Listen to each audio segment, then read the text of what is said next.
અને આ જેણે આયોજન રાખ્યું છે એવા પૂજ્ય રાજુરામ મહારાજ તથા બળવંતરામ તથા સમગ્ર પરિવારજનોને ખૂબ ધન્યવાદ આપું છું। સાથે સાથે પૂજ્ય પ્રવીણરામ મહારાજના અધ્યક્ષસ્થાને સંતોની પધરામણી કરી મહારાજશ્રીએ પણ મને પણ આમંત્રણ આપ્યું, મને પણ આપના બધાના દર્શન કરવાનો લાભ મળ્યો, સંતોના સત્સંગનો લાભ મળ્યો, એટલે હું પણ કૃતાર્થ થયો।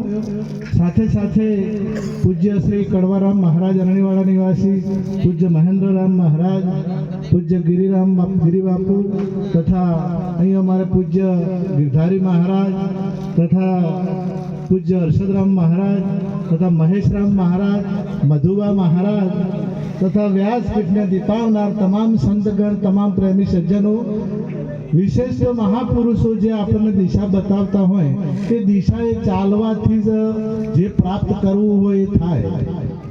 ખાલી શબ્દ બોલવાથી, શબ્દ સાંભળવાથી કે શબ્દ વાંચવાથી મેળ ખાતો નથી।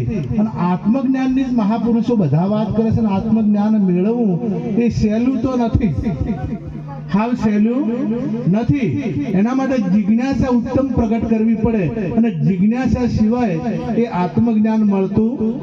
બધા ગ્રંથોમાં લખ્યું છે કે આત્મા જતોય નથી કે આવતોય, ન જાય તે ન મ્રિયતે ન ભૂતવાવ ભૂય, અજો નિત્ય શાશ્વતો પુરાણો ન હન્યતે અન્ય માને શરીરે, કે જાય હોય નહીં, કે આવે હોય નહીં, મરતોય નહીં, જન્મતોય નહીં, શરીર અણાય છે અને કંઈ થતું। આ તો આપણે વાંચીએ છીએ, ખબર છે, પણ એની અનુભૂતિ થવી કઠિન છે। ન ત્વેવાહમ જાતું નાશમ ન ત્વમ ચેવ ભવિષ્યમ વયોમત સર્વ। હવે આ ગીતામાં ભગવાન શ્રી કૃષ્ણ બોલ્યા છે કે આ રાજાઓ નતા, તમે નતા, સતો એ આ શરીર નતું, તારે તમે હતા અને હું એ હતો, અને પછી પણ હું હોઈશ અને અત્યારે પણ હું છું। એમ તમે બધા પૂર્વે હતા, કદાચ શરીર નહીં હોય, તમે બધા પૂર્વે હતા, અત્યારે છો અને પછી પણ રહેવાના। પરંતુ આ વાત આપણને ભૂલાઈ ગઈ છે, અને જે ભૂલાયેલી વાત છે એ ભૂલાયેલી વાત સંત મહાપુરુષો એ યાદ કરાવે, પ્રત્યક્ષ કરાવે। આ શબ્દો તો આપણે બધાને આવડે છે કે આત્મા જન્મતો કે મરતો નથી, પરમાત્મા વ્યાપક છે, આ બધા આપણે સોંપડીએ છીએ। ગીતા કહે છે વિશ્વ આજે કરોડો સૂર્યનું જે તેજ છે એ હું છું, અને કુરાનમાં યાદ લખ્યું છે ખુદા એક નૂર હૈ। આપણે પારસીનો ગ્રંથ છે ને એ પારસીઓ તો પ્રકાશની પૂજા જ કરે છે।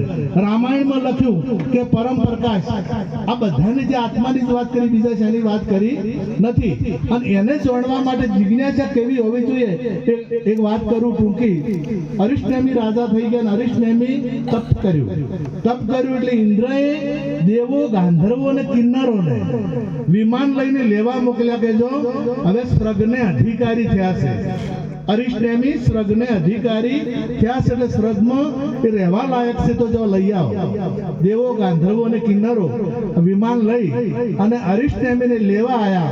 એટલે અરિષ્ટનેમીએ કીધું કે સ્વર્ગમાં ફાયદા શું, સ્વર્ગમાં ફાયદા શું? એટલે એમને કીધું કે ભૌતિક સમૃદ્ધિ, ભૌતિક સુખ, ઐશ્વર્ય, આરામ અને વિશ્વની તમામે તમામ જે ભૌતિક વસ્તુઓ છે એ ભૌતિક વસ્તુઓ સ્વર્ગમાં છે। સારામાં સારું ખાવાનું, સારામાં સારું પહેરવાનું, અને સારામાં સારું રહેવાનું, અને આધુનિક જે સગવડો છે ભૌતિક સમૃદ્ધિ માટેની એ બધી સ્વર્ગમાં છે। અને જે ખરાબ પાહું એ કયું તો કે અદેખાઈ વધારે સ્વર્ગમાં